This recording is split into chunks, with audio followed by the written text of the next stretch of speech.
Yeah? Okay. All right. Good morning, Red Hats. How are you? Good to see you. We're going to start this morning off with a quiz. I'm a teacher. You are my students. We're going to start with a quiz. Raise your hand if you have been in the IT field for 20 years or longer. Great.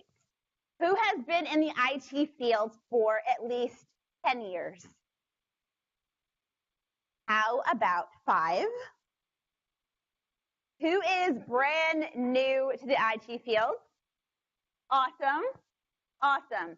How many of you have never been in the IT field? I have never worked in the IT field. Why am I here at Red Hat presenting to you? Because Agile is that effective that you don't have to restrain it to the IT field. My name is Laura Puma, and I am the Chorus and Theater Director at Daniels Magnet Middle School for Global Learning over in the Cameron Village area of Raleigh.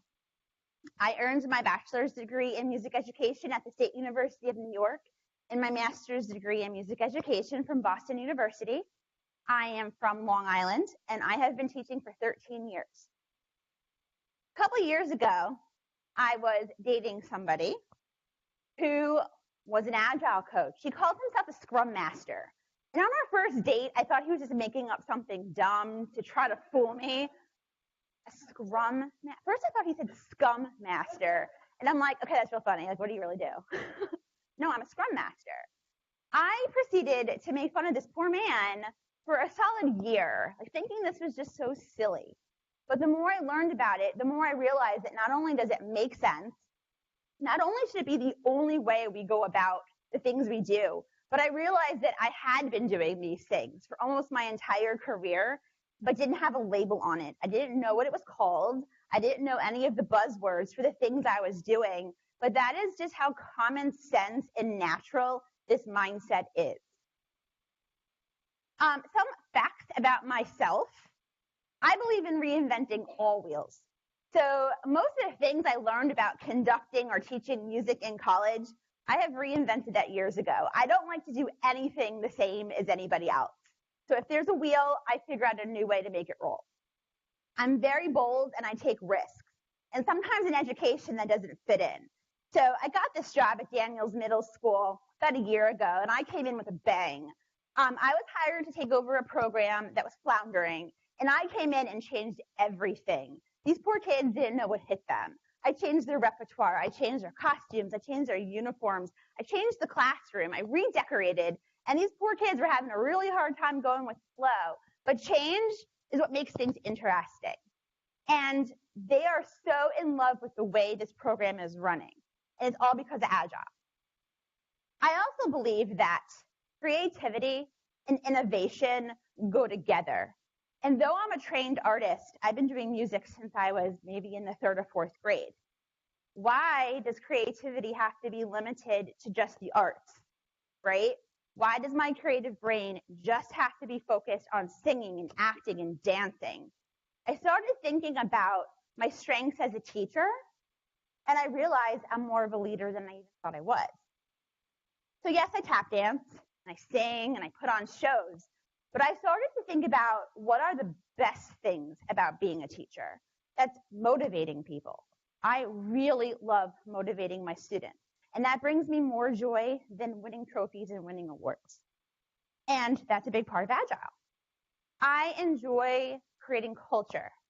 So when I took over this program at Daniels, the kids, they were embarrassed of their program. They were embarrassed of themselves.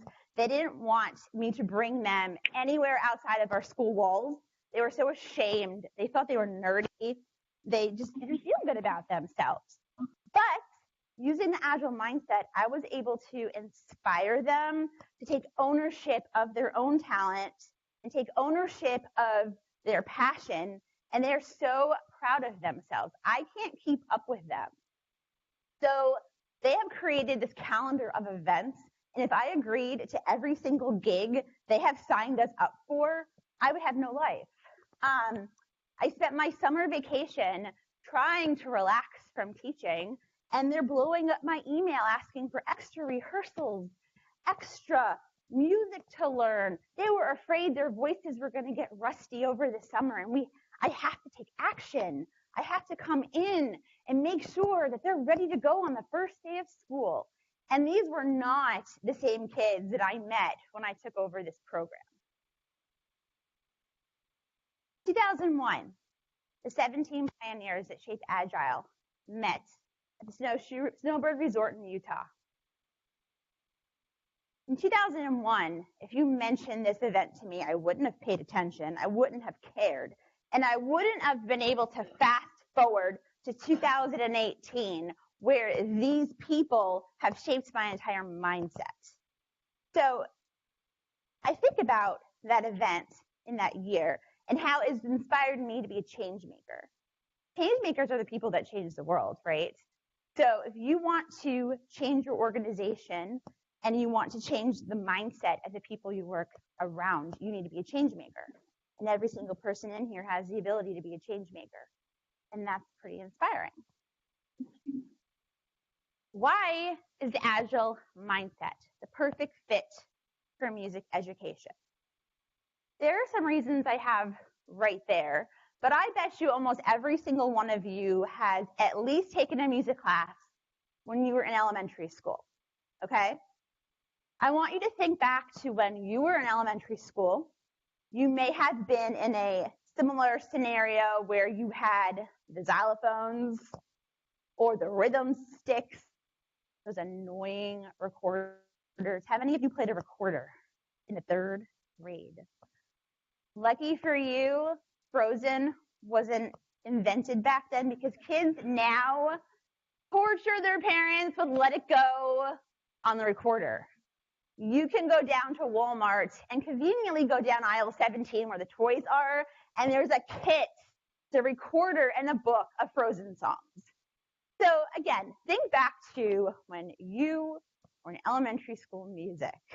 Can someone give me a memory of maybe what it was like? Can anybody think of something you did? Was that memorable, right? Can you give me an example of maybe something that could have improved your experience, even maybe if you were in a middle school or high school program? Can you think of an improvement that the Agile mindset could have done for you as a student of music or a student in general?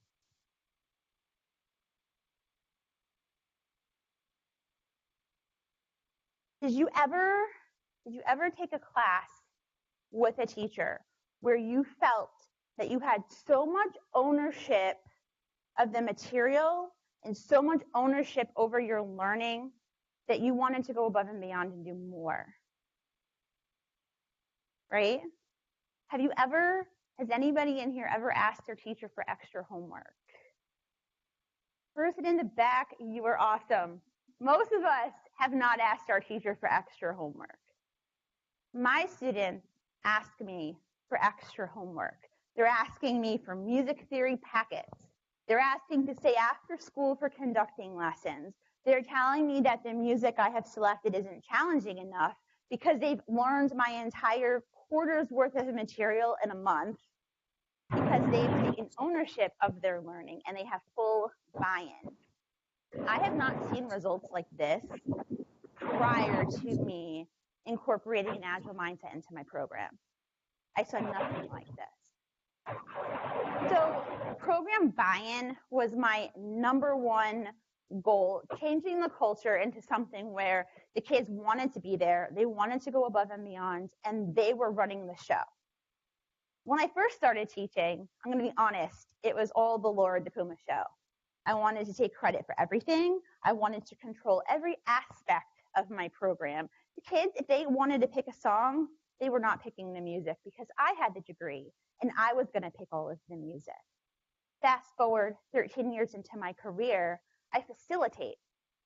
I sit back, I lay the foundation, I teach the skills, I mentor, I teach them how to run themselves, and I have self-organized and self-managed teams. So, program buy-in from the team. I have been using this lingo and this language with them for the past year that I've been working with them. When I say team, my team is my students. When I say stakeholders, I'm referring to the community, the Board of Education, the administration, and the parents. Those three entities are my stakeholders. They're the people we need to provide a product for. When I say deliverable, I'm talking about my concerts. As a result, I've had, as I've explained, massive amounts of enthusiasm, but more important than that, I have retention and growth. So my job, if I want to be funded by the Wake County Public Schools, if I want my salary funded and I want my program funded, I have to prove our value. And unfortunately, my value is in my numbers. It's how many kids have stayed in my program and how many kids have I added to my program to show growth. And at the end of the year, I supply this data. I show this is how many students went from the 6th, the 7th to the 8th grade music program. And this is how many kids I've brought in. When I started at Daniels Middle School a year ago, I had roughly 32, 33 students. And now I have well over 100 students, plus all of the kids who can't fit my class in their schedule. So I have to stay after school for our after school chorus program. And then there were the kids whose demographic wasn't being reached. And that's what our gospel program is for. And everybody wants to be in chorus.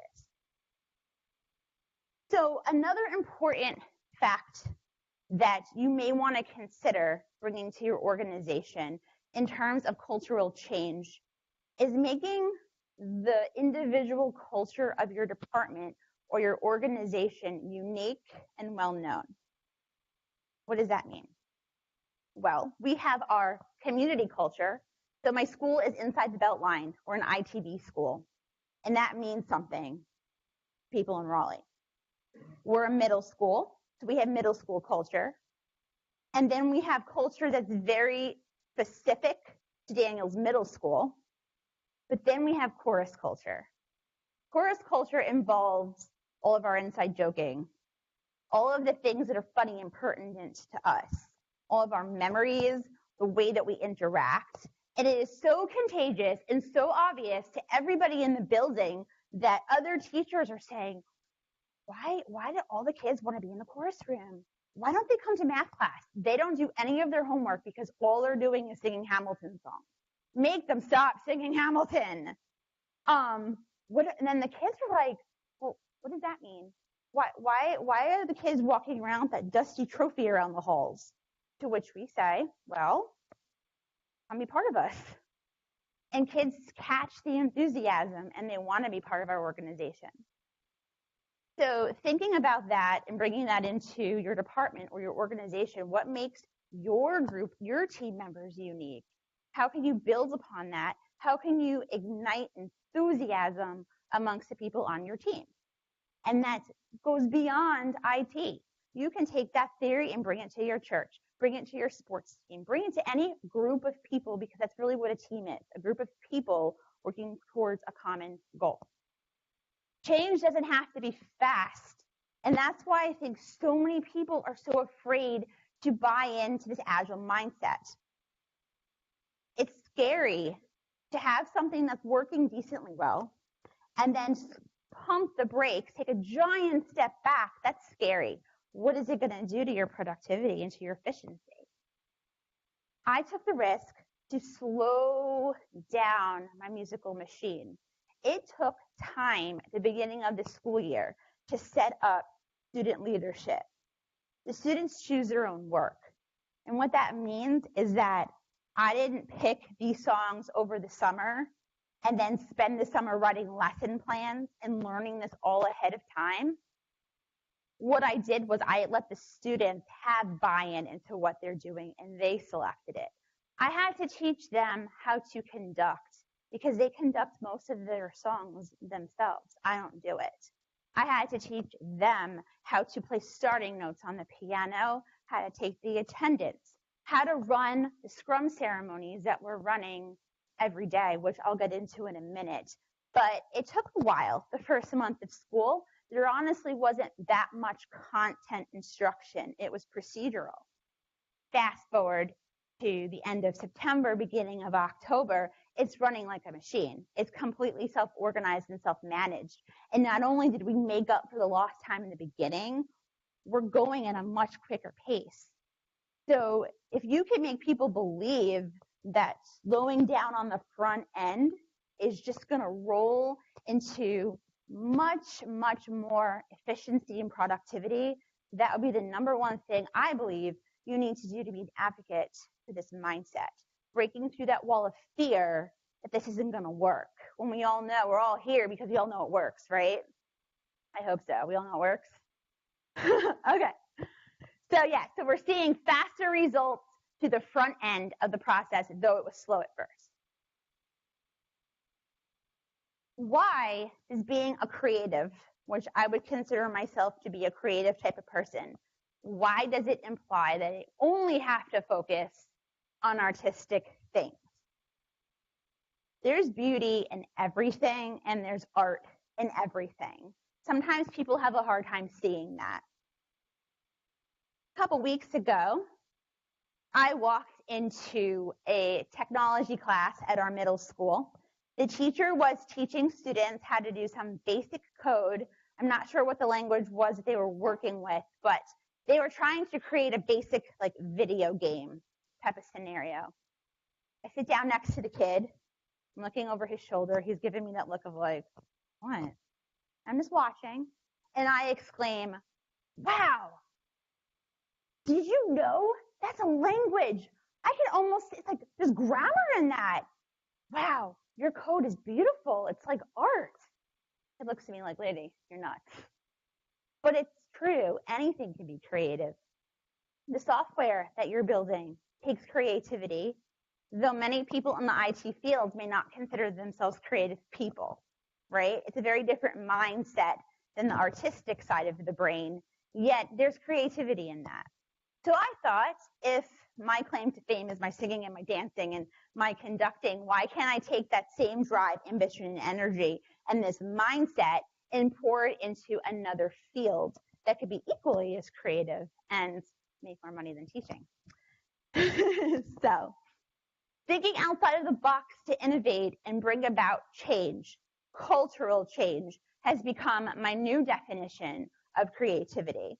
And it is the driving force behind what I do.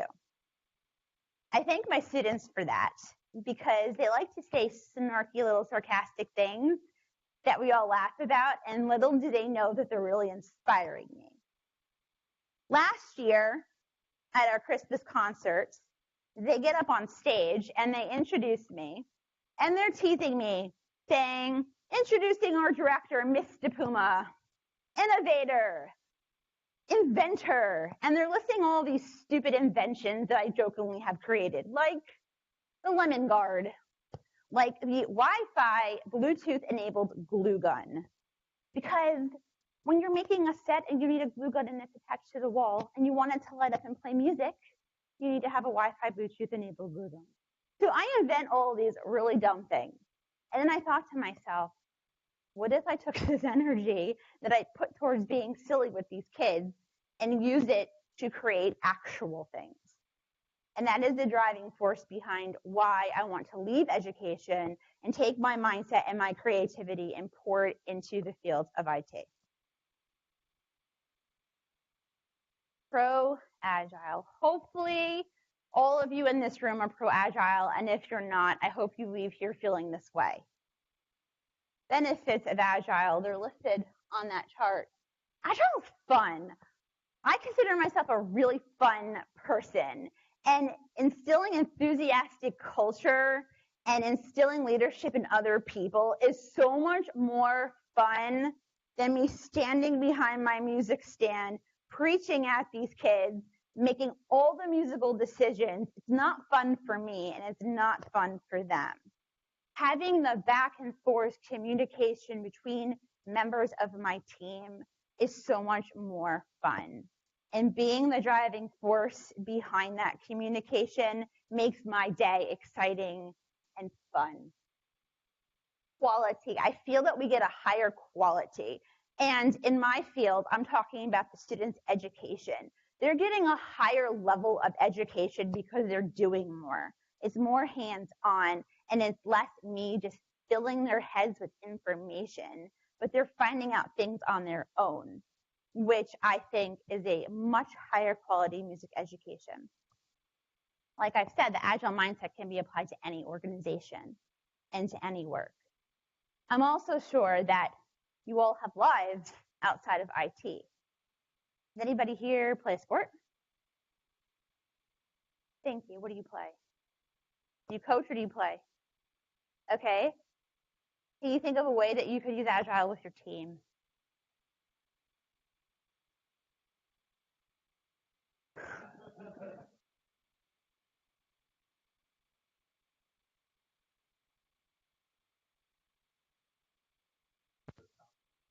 Mm-hmm.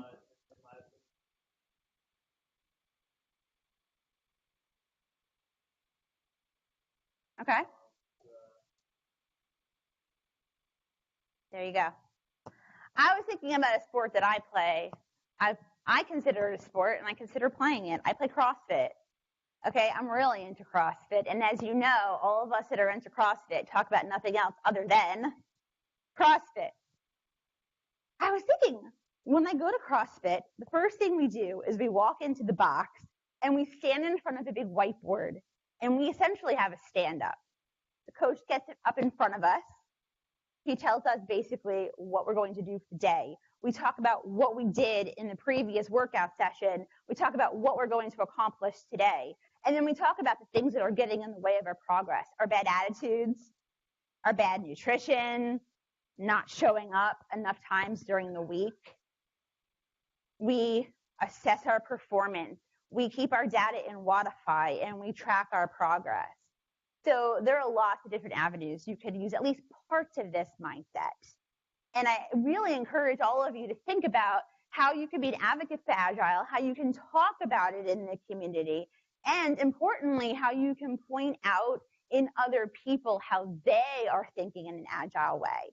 Because the more that people realize how natural this really is, and the more that people realize they're doing this more than they realize, the more we can push this forward. So here's a little backstory also of how I began to learn about this mindset. So in 2013, I was teaching at a school in Hackensack, New Jersey, Hackensack Middle School. I was teaching chorus. We were doing a music industry lesson, and this was around the time that Spotify was becoming really popular, and a group of my students decided to research Spotify. They present to the class. They're telling us that at Spotify, they have teams of people called squads. Mr. Puma, can we have squads? What does a squad do? Oh, they get together and they work on different parts of a project, and the squads communicate with each other. It's called Agile. I'm like, what? So that was my first time I heard about Agile. And as you know, Spotify is a very successful organization. Most of what I've learned in life has been through my students. My students teach me, I think, more than I teach them. Implementing Agile practices in the music classroom, as I've stated, the goal was self-managed and self-organized teams. This is something that Wake County Schools is pushing. They're pushing the 4 C's and put on the spot to try to remember them. Communication, collaboration, creativity, and the 4th one, I start to see. But point being, I'm so sorry, Mr. Gaudet. I know you're probably watching this presentation. That's my principal. Anyway, point being, those are 4 things that Agile produces. Okay, and I think that the Agile mindset takes Wake County Schools 4 C's to the next level. And not only does it take it to the next level, it gives a real life practical application of it. Because I really hope that a lot of my students go into STEM careers. I want to see a lot of especially, sorry guys, but I want to see a lot of my female students going into IT. It's going to make them money. it's going to promote their life forward in a way that unfortunately teaching is not going to. So I really hope to see them go into these fields. And through introducing them to Agile, not only am I making them self-managed and self-organized, but I'm teaching them skills that they could use should they try to apply for a job at RHAD or SAS or any of these big local Fidelity, any of these local organizations. So I use a Scrum team with my students. Keep in mind, I don't have years of experience, as some of you do, but this is the way I have tried to implement it. My department chair of the fine arts is our product owner. She has been teaching for a very long time. She has extensive knowledge in arts education. She does a lot of communicating with the stakeholders. She is the person that will talk to administration about any of our impediments. She talks to administration about the things that we need. She sets the vision. She talks to the community. If a parent is giving me a particularly difficult time regarding their child's education, our product owner will step in, find out what the needs and wants of the parent, the stakeholder are, communicates that with me and the rest of our fine arts team. Hi, I'm the Scrum Master. I'm the one that is coaching and facilitating my team. I'm the one that is just kind of like the traffic controller of everything that goes on in our program. And my wonderful students, hey students, shout out Daniels Middle School, they're the dev team. They're the ones making the work happen. These are 4 of the Scrum ceremonies that we're employing currently in our program: daily Scrum meeting, sprint planning, sprint review, and retrospective. So I'm now going to show you a little bit about how we do this. So I set some new procedures this year in our program. Change is hard for everybody. Imagine being 12. And now instead of just coming in the classroom and acting a fool like they're used to, they now have to stand on a line of duct tape I put in the hall up against the lockers with a sign that says, "Chorus, please stand here," with an arrow. They have to come, they stand on the line, they wait for their Scrum Master to come to the door. I greet them. I make them feel welcome and included members of the team. I fist pump every single kid as they walk through the door, setting the stage that this is going to be a happy, awesome, and productive culture once you come into the room. They then stand in front of a white erase board where we hold our daily stand-up. It's a very quick, brief meeting where we just gather ourselves and get into the zone of being productive. We ask ourselves these 3 questions. The first question is, what did we accomplish yesterday? And we just, a quick, rundown of what did we do in rehearsal yesterday? Question 2, what will we accomplish today? We pull from things that we put in our sprint plan, and we decide which of those items we're going to do today. And then 3, what are our impediments or obstacles? What are the things getting in their way?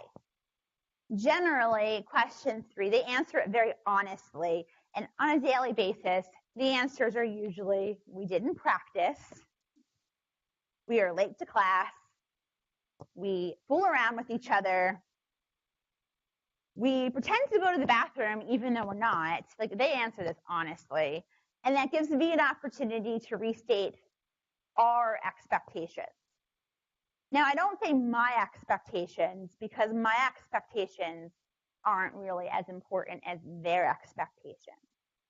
Which leads me also to mention our social contracts. My music program doesn't have rules, and I don't have expectations. They have norms that they've created for themselves that we put up on the board that they agree to adhere to. Things that would be probable impediments.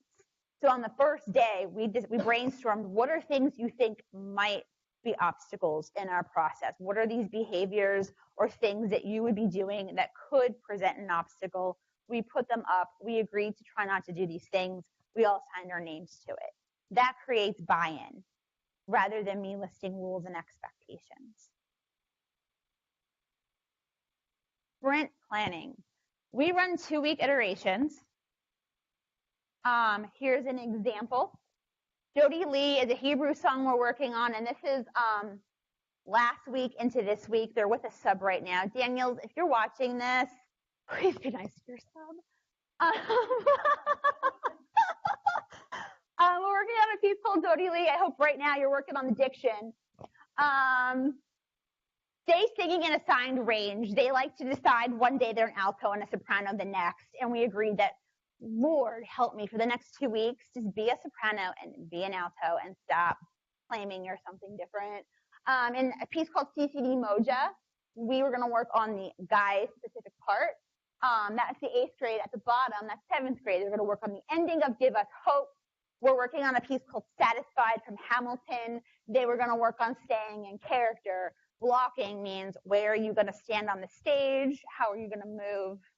And in PAA Sue, they were going to work on the diction of the Latin and on the notes of the piece. We all agreed that at the end of 2 weeks, this would be a doable plan. And so I pray to God that is what they're doing today. Sprint review. At the end of our sprints, we record ourselves on my iPad. We perform ourselves specifically doing and executing the things that were in our plan. I play it through the speakers. We listen to it. They are young. They're only 12, some 13. So I have some guided questions, and I have a rubric for them to guide their listening. And we do an honest assessment, and we try to address any quality issues in our deliverable, in our song. And so we talk about it. We talk about what are the impediments of our progress? What are specific things we need to do in the next sprint to get us closer to our goal? Sprint retrospective meeting. What does everybody think about our performance? We start with positives. We say happy things about our performance. Even when there seems to be nothing good about it, find something good. Like, you look awesome in that cream shirt while you were singing, and I love your hair. After the sprint review, this issue came about. What are some ideas on how to fix the issue? I hear from the stakeholders. So the first people I want to hear from are our student leadership, our section leaders. So first I want to hear from the soprano, alto, and baritone section leaders. After I hear from them, I want to hear, we have a chorus president. She takes her job very seriously. I hear from her. After they speak, I hear from the rest of the group. Here are some things we remind ourselves when we're doing this. Keep it simple. Incorporate novelty. So this doesn't get negative and redundant. I'll throw candy out at them, just new things here or there. I want to keep it very positive, especially when we're talking about quality issues. I don't want them to feel bad about themselves, because if they leave feeling bad about themselves, it affects my buy-in and it affects my enthusiasm, my retention, my growth, etc. Staying focused. They're 12. They don't focus very well. So that's a key factor. Make it action-oriented, focusing on the things we are going to do to make ourselves better, bringing in outside perspective. Sometimes I'll send our recording to a colleague, to a high school director. I'll send it over to Sanderson High School. I'll send our recording over to Enloe, and just have another person listen to what it is we're doing. We attend something in the spring called MPA. All schools in Wake County attend MPA, Music Performance Assessment. We bring in adjudicators from other counties, sometimes out of state. We work really hard performing our music at the highest level possible and have an outside person listen. I think everything they do is wonderful. I'm proud of them. I love these kids. So sometimes you have to bring an outside perspective to get a real honest feedback on the quality of what we're doing. Okay, activity time. Here are some of the pieces that we are working on. Not all of the pieces are up here, but I want to show you, we consider a user story basically like our music. And I wanted to show you really quickly how we sort them and how the students choose their own work, okay? And you're going to be really supportive of this activity. So I'm going to just randomly pick 3 people. And I'm going to pick 3 people that I semi-know. Art, Dean, and the guy I met across the street at the coffee shop. Come on up here.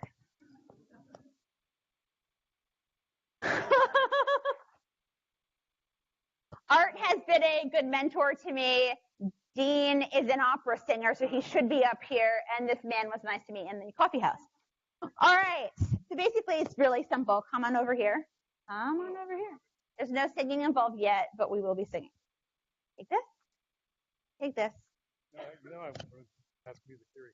You better. Oh, yeah. He threatens to stop me on music theory if I embarrass him. All right. Now, on the table, I have 3 different genres of music. On the left, we have global music. I have a piece in Arabic and a piece in Italian. We're a global magnet school, and so we try to incorporate that. In the middle, I have 2 pieces that are considered more choral style literature in English. And on the right-hand side are 2 more pop style songs. So I pick the genre, but then they choose the piece. Quite simply, all you're going to do, peruse the music really quickly, take your sticky note, and each group place it either on the top piece or the bottom piece, whichever one you think would be a good choice. Huh? You don't have to do a Sharpie, you just stick it on the front of the music. So if you wanted Hallelujah, you pop it on there.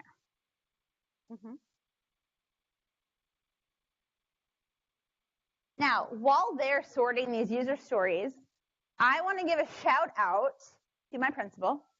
His name is David Gaudet. He's a new principal of our school. And something that makes my principal so awesome is he is supportive of all of these outside the box ideas. I'm pretty sure he doesn't really know much about the development of software or Agile or Scrum. But when I enthusiastically tell this man that I am now running chorus as a Scrum team, and I am no longer the choral director, I'm the Scrum Master, he's loving it because I love it. And he supports anything that I feel passionately about, and he supports anything that I wholeheartedly as a professional feels in the best interest of my students. And I feel this is in the best interest. All right, did you sort them? Okay, so you each would come over here. Do you want this one or this one? You each vote. Oh, we each vote on all of them. Do you want this one or this one? And do you want this one or this one? Yes. So they're all songs they're all pieces that fit the curriculum. They're all pieces I would be proud to perform, and they're all pieces I know that are at an appropriate level that they would learn from, but they feel that they're picking the music. And that's how they get the buy-in of choosing their work.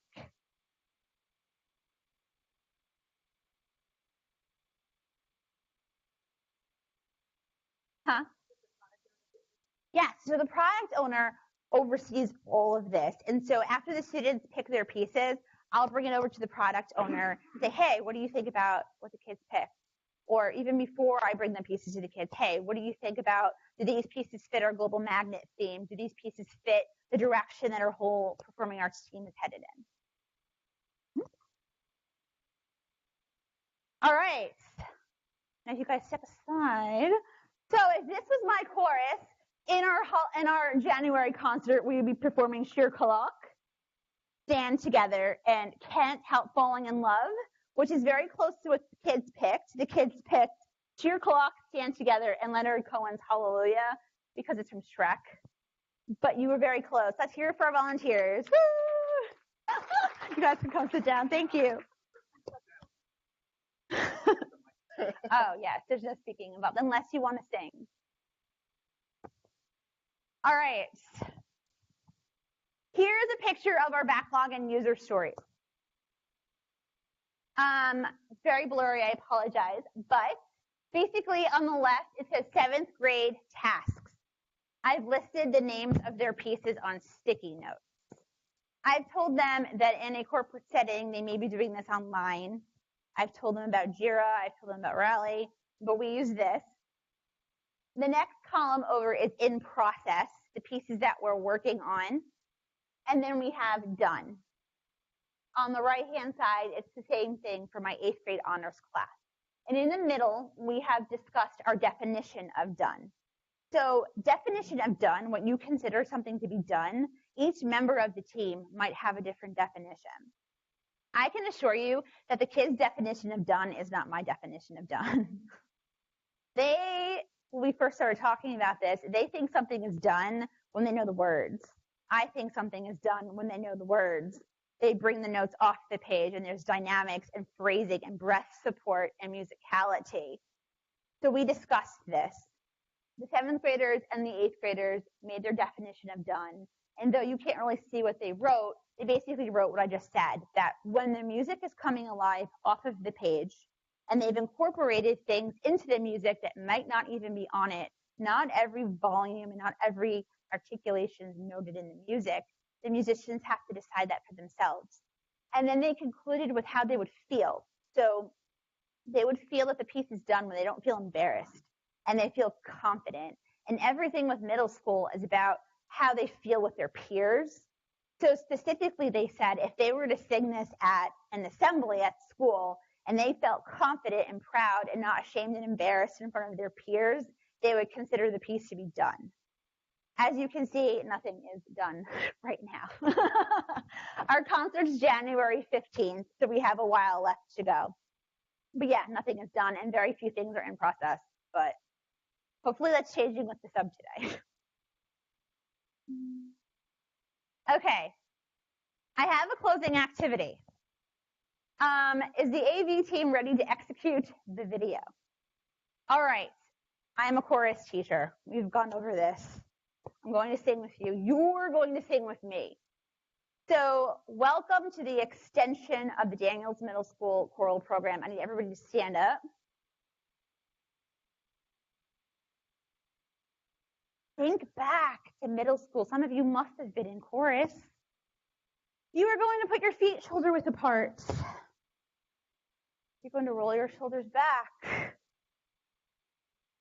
You're going to make proud faces like you love this activity. You're going to pretend you have a string on the top of your head and someone's pulling it up. Okay. Raise your hand if you know the sound of music.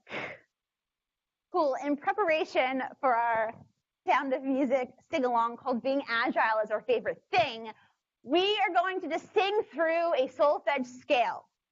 Who remembers what do is? Make a fist. Do, mi, do, re, mi, fa.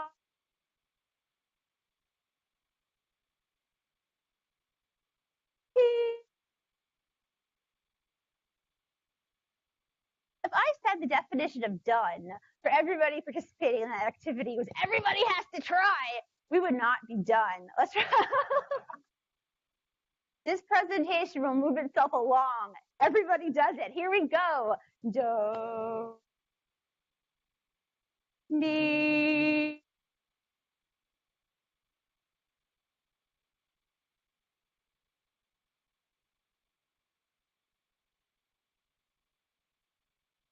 Down. But at the edge of your chair, because singers sit at the edge of their chairs. And because my students will be seeing this, I want to look right here at the camera. I know that I torture you every day by doing these things, but now I'm making IT people do it too. So don't feel like I'm bullying you. I bully everybody, okay? So we're at the edge of our chair. Now, who remembers how many Von Trapp children there were in The Sound of Music? Yes, there were 7. Listen, you are going to be supportive of this activity. I'm going to call up 7 people, and you can decide in your head which one of the 7 Von Trapps you're going to be. 1, 2, 3. Come on up. Thank you. 4, 5, 6, 7. All right. So what you're going to do is half of you go over here, and half of you go over here. I want you to face so that you can still see the screen, but like see everybody else. Okay. They're going to lead us in being agile is our favorite thing, and we're going to sing along, and hopefully the lyrics will come up on the screen. Let's hit it. Do I need to click it? And yes, this is really happening.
Yay! Woo! Thank you, volunteers. Von Trapp children may sit down. So in preparation as to whether or not I should actually do that activity, my students said to me, because I practiced this with them yesterday, they said to Puma, why are you so extra? If you don't know what that word means, extra is pretty much the person who walks around jazz handing their way through life. So I said, should I not present the video? And I said, no, I'm showing the video because I'm going to do me. And we all know that's what I do. So thank you for singing. I want to close with a quote that a student said to me yesterday. Mr. Puma, my dad is in IT. He said that he does daily stand-ups and this agile thing at his job. Everything you have us do is real. Like they do it in the real world. I guess you didn't just make this up.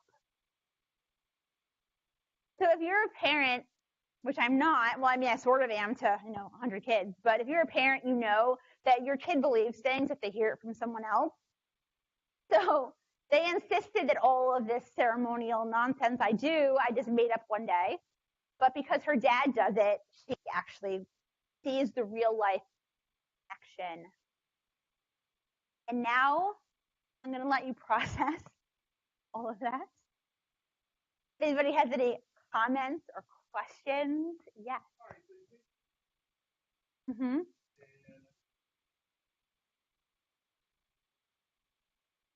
I don't need a mic. Okay. So you've done a great job bringing Agile to your kids to the point where they may not want to do math because they're working on this. So now how do you work the culture out so you engage, so you start inculcating culture to the math teacher so they, now you're, for better, lack of a better term, how do you go about making so the math competes with their choir? Excellent question. That is the importance of being interdisciplinary. So when the teachers told me how passionate they are about what we do, that they're bringing this into like every aspect of their lives and driving everybody crazy, I said, how can I bring what they're doing in other classes into what we're doing? And how can they bring this culture into their other classes? So that's when I showed the 8th graders that we talked about what is Hamilton about. You're learning that in social studies right now. I went over to the social studies teachers. I made that connection. I said, I'm really sorry you're having this problem with your students, our students. Is there a way you could bring Hamilton into your class? And can you give me some more social studies content to where I can start teaching more of the historical perspective and kind of bridging the two that way? A lot of the teachers have been really curious about how I've gotten the kids so excited. You have to understand, I don't think there's a 12-year-old boy on the planet who's genuinely excited about chorus class. In fact, most of these boys in chorus, I've gotten them in chorus because I bribe them. I bring them food, or I started this new fake system. We have an athletic director, Coach McGuire, and I made this little chart on the board, and every time they sing the song appropriately without gross bathroom jokes or like animal sounds, they get their name on the Coach McGuire board, and it means I go to the athletic coach and say nice things about them. So it's really the enthusiasm about our culture that makes these kids want to stay. And so I've been teaching the other teachers how to incorporate these cultural changes in there.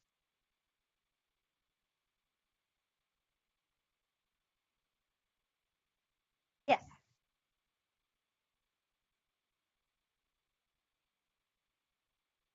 So I think you've done a fantastic job here. Thank you. I missed the first part of your session, so maybe you mentioned this and I missed it. But so I see the relationships that you've drawn across, like, okay, who's a product owner, who's a Scrum Master, and you've kind of gotten like doing Scrum and doing Agile and really well, and you've been coaching up the team. But another part of being a Scrum Master is coaching up the product owner and the organization and making sure that the product owner is really listening to the customer. So have you given that any thought? Have you identified who the customers are? And, like, what's that about? Because I'm pretty sure since this is teaching and it's a pretty traditional industry, you'd face a lot of challenges there. Can you like hint on that journey? Sure. Yeah. So the product owner, who in this case I call our department chair, she and I have very different personalities, which I feel make us a perfect fit for these two different roles. Our band teacher is very, very technical. She knows the curriculum like the back of her hand. She's been teaching in North Carolina longer than I. She knows what the expectations are. I'm the one that kind of brings the fun.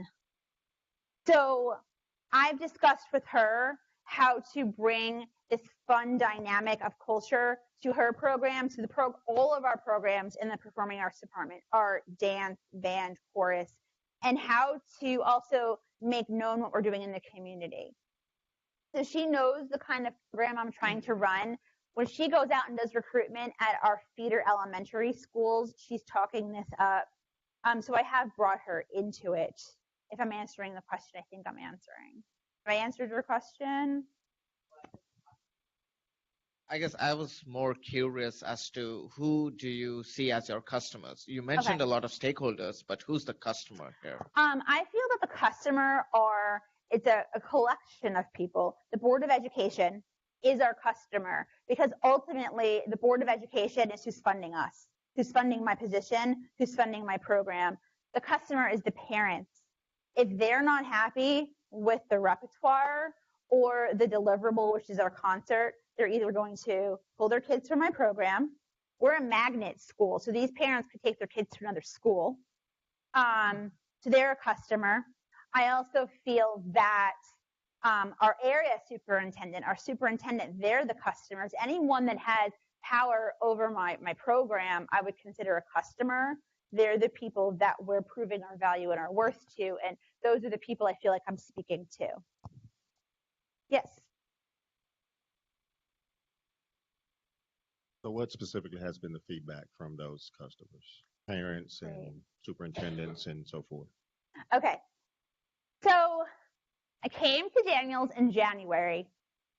By March, I had already, I don't want to say me because this isn't about me. My students had created so much enthusiasm out in the community that on the night of the concert, my principal's in the back of the classroom. He sees all these musicians coming in. And he's like, Mr. Puma, who are these people? And I said, oh, that's our bluegrass band. And he's like, and who are those people? Oh, that's the Raleigh Camerata Renaissance Ensemble. They're playing with us. I had only been at the school for 2 months, and these kids worked so hard with so much enthusiasm. This concert was epic, okay, that the principal, the parents, my coworkers said, how did you get these kids to do so much, so fast, at such a deep and high level? It's because they did it. They've had the ownership of the deliverable. It wasn't me. So it's been awesome feedback. Yeah. First off, thank you for the embarrassment. A little bit of embarrassment every day means you're pushing yourself. And you said that your kids are about age 12. How would you start younger, get them really interested in doing this? Well, I think that in elementary school, teachers are doing these things too. So you go into a typical elementary classroom, you'll look up on the board and there's class roles and there's class jobs, and teachers are being trained now to do less dictating. So I've seen it where the teacher's like, who wants the role of blah, blah, blah? Who wants the role of blah, blah, blah? They're not using the language of Agile because they don't know they're doing it. So like I'm saying, we need to be advocates for this, and we need to start using the language, and we need to start pointing out when people are doing it so that this mindset becomes far more mainstream than it currently is. Yes. So, hey, well, thank you for the presentation. Yes, thank you. Just a comment. I heard that the Red Hat talent acquisition person is here, so my vote would be to bring someone like this into your IT organization to help create this groundswell of enthusiasm and buy-in. So I guess my question is, how might you do this in an IT space or some where you're not the subject matter expertise as a musician? Okay, that brings me to my next slide, Mr. Pittman. So I am looking to do this in a corporate setting. I will say that I have been up against some backlash of you have no experience. Sure I do. I told you my experience for the last hour. Think about this. Would you, if you were a hiring manager, would you want someone that has technical skill and maybe experience but doesn't love the process, the mindset? What is easier to teach, technical skill or enthusiasm and passion? So I have codified all of my experiences into this presentation to show not only can you use this in other fields, but I am doing Agile. I've been to some meetings to the Agile Leadership Network, and I've spoken to people who are in the field as a Scrum Master who are bitter about it. Like, they're people who were project managers and now got forced to do this Agile thing. Okay, Agile's not a thing. And in conversation with them, they don't know what it is. They don't know how to employ it. They can't make the connection. But I feel as a teacher, I'm able to make the connection.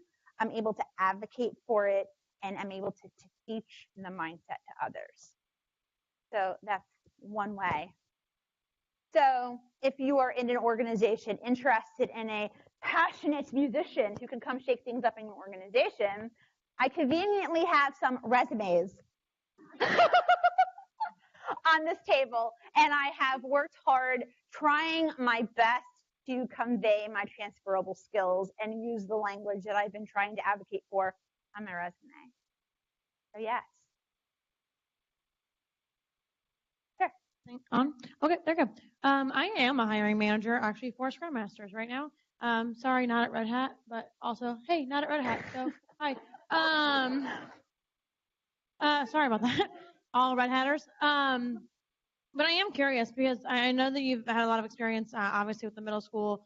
And though engineers are extraordinarily unique individuals in the most positive way possible, they are not similar to the 12-year-olds, at least not entirely. So I am curious. You are extremely passionate, extremely excited, and clearly have a very good understanding of what Agile means and all of that. But how do you anticipate, or how do you plan on approaching a very different group of people who aren't lacking in self-confidence, who are extremely intelligent and very good at their jobs? How do you approach that group versus what you've done so far? Great question. That would be a great demographic to work with, because as a Scrum Master, I am and would continue to believe in a servant leadership style. And as a servant leader,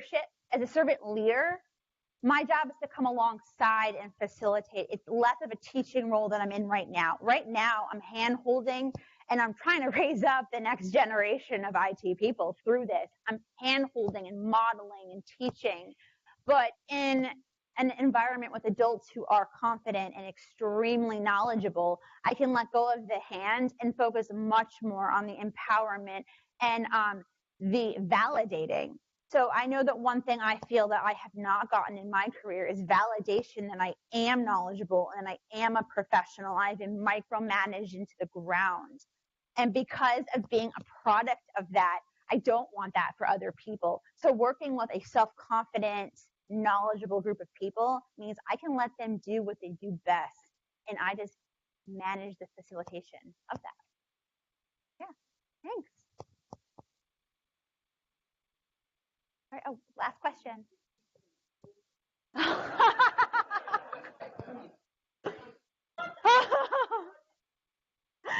Yeah.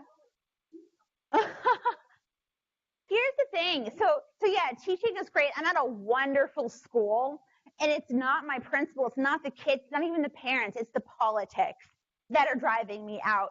And I have gone through several other career options. At one point, I wanted to be a chaplain. I wanted to be a lawyer. Nothing gave me that like bubbling over excitement as this does. And the reason this does is because I'm empowering other people to be their best. And so I finally found something that gives me that same like tingly feeling that music gives me. Thank you, Laura, for your wonderful presentation. Thank you very much.